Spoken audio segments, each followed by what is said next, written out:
This is Kaiser. You can't see me and I can't see you, so we're on an even field. They call it a level playing field. Well, anyway, I'm just making this last video before I retire for the evening. This is my new schedule. I've got this energy surges beginning of this year, or was it last year? And I won't be tired. I usually was going to sleep at 1, uh, maybe 1, sometime 12 o'clock. But now I'm up till 4, and I get 3 or 4 hours, and I'm good. I'm good.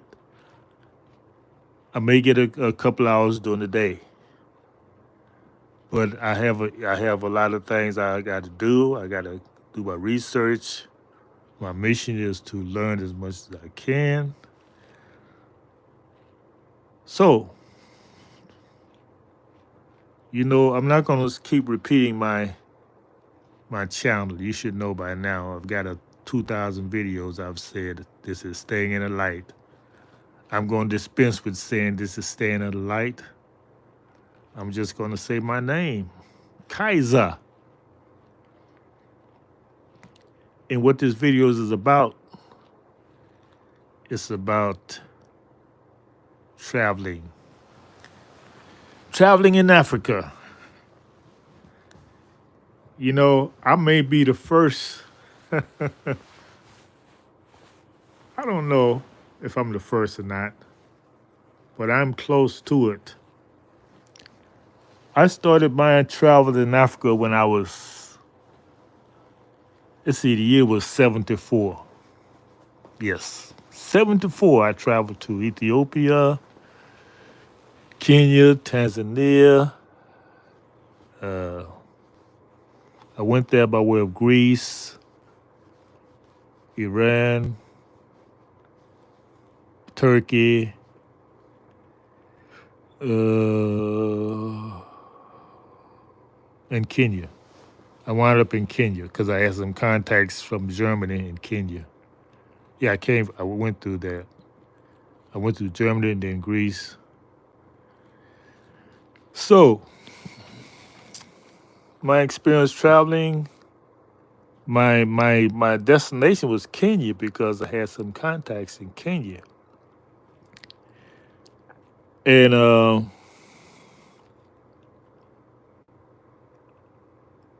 it's I don't have dementia. I don't drink a lot of milk. I don't drink any milk. And I stopped eating milk chocolate. or eat very little of it. So I don't have dementia, but I do forget some things that happened back then. But I was incarcerated because I had a camera, but I wasn't taking pictures. Then we didn't have phone. We just had regular cameras. But I wasn't taking pictures. I was hanging around. I was hanging around with the students at the university, and just talking politics because I was a political. I'm always interested in politics.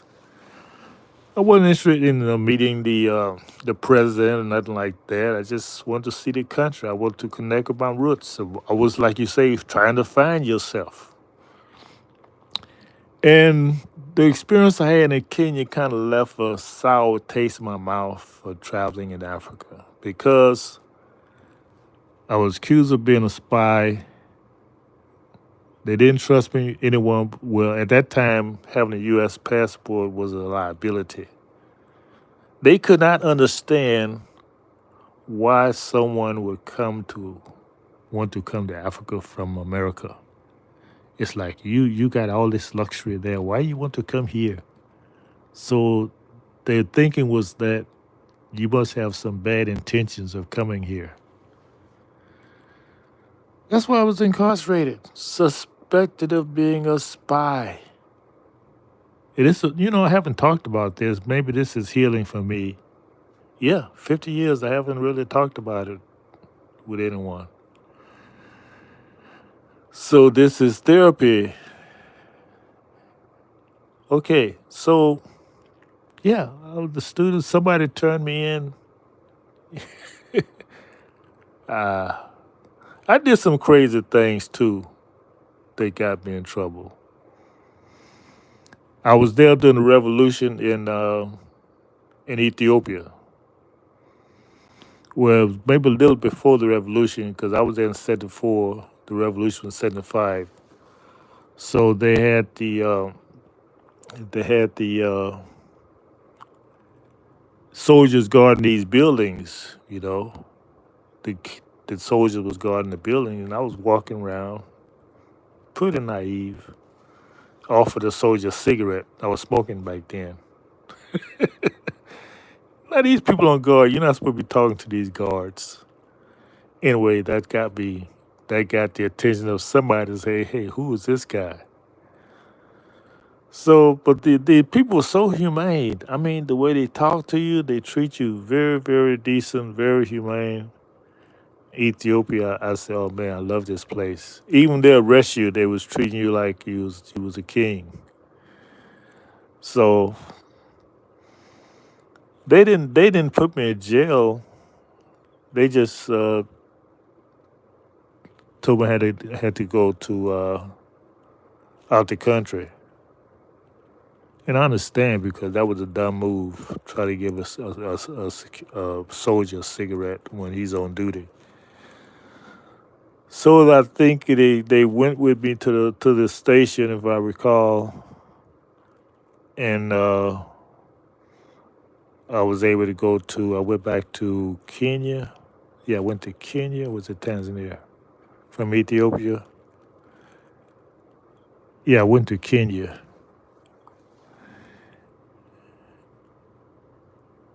And Kenya is where I was actually put in jail for suspected of being a spy. That was a low point in my life because I was seeking to find myself, and to be treated that way, it really destroyed my morale, so to speak. So somebody dropped a bottle accidentally outside the cell. I grabbed the glass and yep, I tried to cut my veins, my wrists. I did cut my wrists. So that took me to the hospital, and the doctor was very, very calm. They was trying to talk to me about why I want to the Kufa. See, that could do like that Kufa. Why would they kill myself? You speak, and I wouldn't speak English. I spoke the little Swahili I knew. I just hated speaking English. That probably what got everybody's attention. Who is this American trying to speak English, trying to speak Swahili? But I knew enough to speak. Sometimes I said the wrong words and they corrected me. Yeah, stay in the hospital was, man. They drugged me up, and I had one little. Was I naked? I wasn't naked. At one time I was naked. Yeah, because they didn't want me to use something to hurt myself. So they put me in this room. I was naked, or I had. No, I don't think I had anything. Yeah, I was just naked for a while. But I don't remember too much because I was drugged up. They gave me something drugged up. But I made my peace in those cells. I'm telling you, it was an experience. When I tell anybody, go get your experiences while you're young. Yeah, I was in my 20s then, so it was a good experience in life. Now let me tell you what happened to me in Uganda. Uganda, man, they had weapons drawn on me. See, this was during the time of Idi Amin, and I was naive. I wanted to see everything in Uganda. First off, I was taking a bus from Kenya, had my big boomer radio. During that time, everybody had these boomer radios. I'm listening to my radio, really disrespecting the people who want peace and quiet. And they got us off the bus, and I was escorted in the office by a machine gun. These young boys had the machine guns. They might have been men. They looked like boys to me. And one of them said, "Can I shoot him now, boss? Can I shoot him?"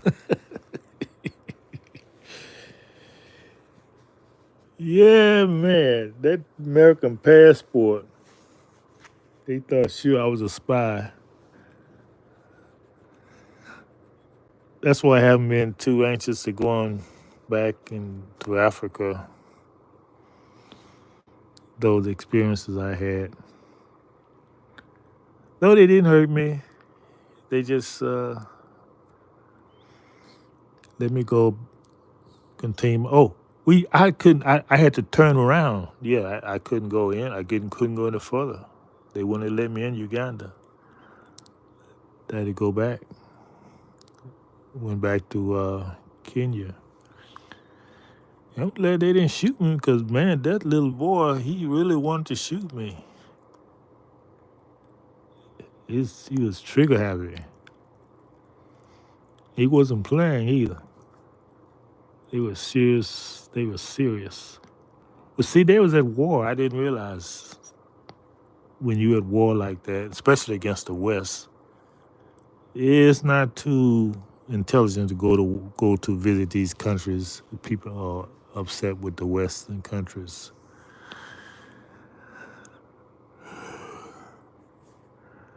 Well, oh, excuse me. That's my experience traveling.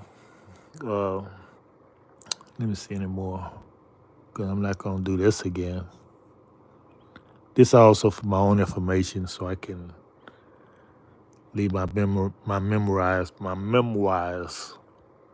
Any other experience I had?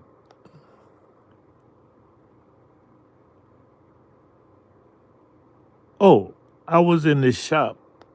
I think it was in Turkey, and I found this blade. Man, it was a curved dagger. So I picked it up to find out where I can buy that. I wanted to buy it. I didn't see nobody to buy it from. And the stupid thing I did, instead of going taking it back, I put it in my bag. Yeah, I didn't see nobody, no salesperson, and man, that was stupid because in places like Turkey, man, I think they probably cut your hands off for theft, or you really would be in prison or something. Well, that's a stupid thing I did. I don't have it to this day. I lost it in Africa, or somebody stole it. Beautiful ruby, had a ruby, looked like it's a ruby in it. It is very beautiful. I think it was 7-inch curves dagger.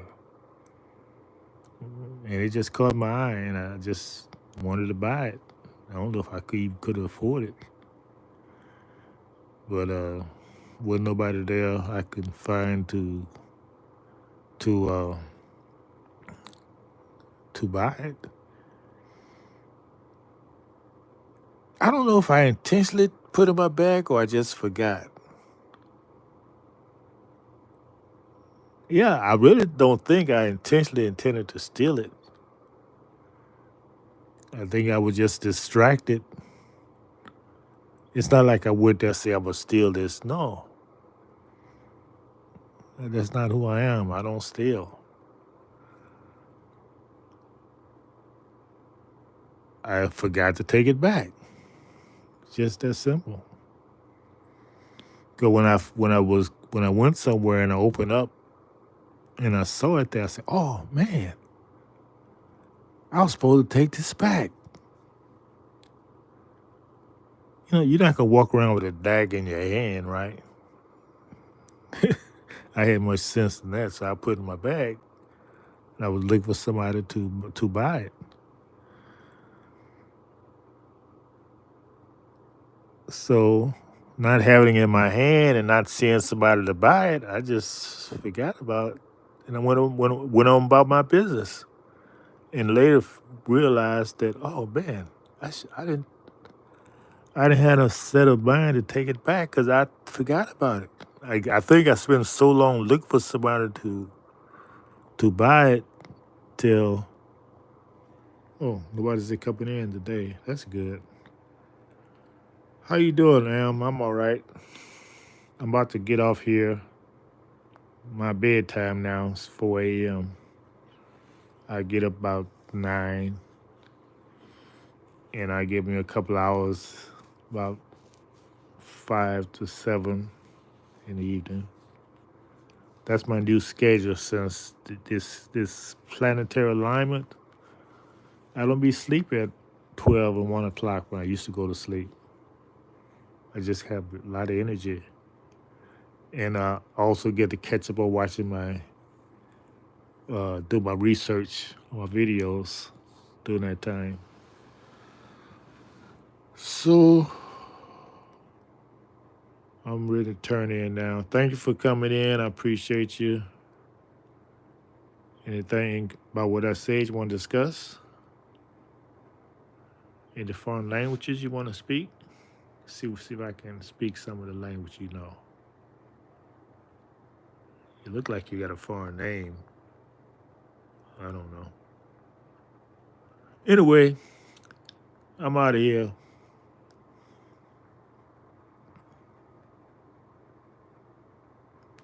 Remember to stay in the light. Shine your light bright. This is Kaiser signing out.